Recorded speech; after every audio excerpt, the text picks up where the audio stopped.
আমাদের প্রিয় নেতা তারেক রহমান চেয়েছিলেন যে দ্রুততম সময়ের মধ্যে একটা সিটি কর্পোরেশন ঘোষণা করে যেতে। কিন্তু দেশীয় বিদেশি কিছু ষড়যন্ত্রের কারণে সে আমাদের এটা করে যেতে পারেনি। তো এখন যেহেতু মানে সরকারের কাছে আমি দাবি জানাবো যে দ্রুততম সময়ের মধ্যে সিটি কর্পোরেশন ঘোষণা করা হোক। আমার ওয়ার্ডে ১৩,০০০ ভোট, ১৭,০০০ ভোটার। কিছু, কিছু ওয়ার্ড আছে ১১,০০০, ১০,০০০, ১২,০০০, ১৩,০০০ ভোট। আবার কিছু, কিছু ওয়ার্ড আছে ২৬,০০০, ২৭,০০০, ২৮,০০০ ভোট আছে। তো এই ভোটারগুলোও কিছু সমন্বয় করে নেওয়া, যদি ২-১টা ওয়ার্ড বৃদ্ধি করে দিয়েও করতে হয়, করা যায়।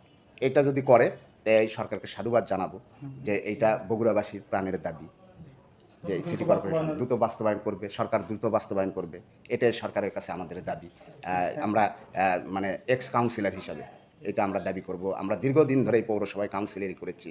আমরা জানি যে মানুষের পালস আমরা বুঝি, যে মানুষ চায় যে এত বড় একটা পৌরসভা কেন সিটি কর্পোরেশন হচ্ছে না? কিন্তু আসলে সিটি কর্পোরেশন হওয়া উচিত। সিটি কর্পোরেশন প্রয়োজন, বগুড়াবাসীর জন্য প্রয়োজন। সেই সময় তারেক রহমান চিন্তা করেছিল যে না, এই রাস্তাটা বড় হওয়া দরকার। সাবগ্রাম রোড করেছে, দ্বিতীয় বাইপাস করেছে। এইসব যদি তারেক রহমান সে সময় না করতো, গ্যাসগুলো আনতো, আজকে কি আসলে এই ১৭ বছরে সম্ভব ছিল শেখ হাসিনা কিছু করতো? শেখ হাসিনা আরও স্থাপনা কিছু স্টেডিয়াম একটা ছিল আমাদের, সেই স্টেডিয়ামের ১৭ বছরে জাতীয় কোনো টুর্নামেন্ট হয় নাই। স্টেডিয়ামের ফ্লাড লাইটগুলো খুলে নিয়ে চলে গেছে। বিমানবন্দর, যে বিমানবন্দরের কোনো কার্যক্রম নাই, কোনো কার্যক্রম ছিল না। বিমানবন্দরের ওই জায়গায় মানে ইয়ে হয়েছে, মানে ময়লা আবর্জনা স্তূপ করে ফেলছে।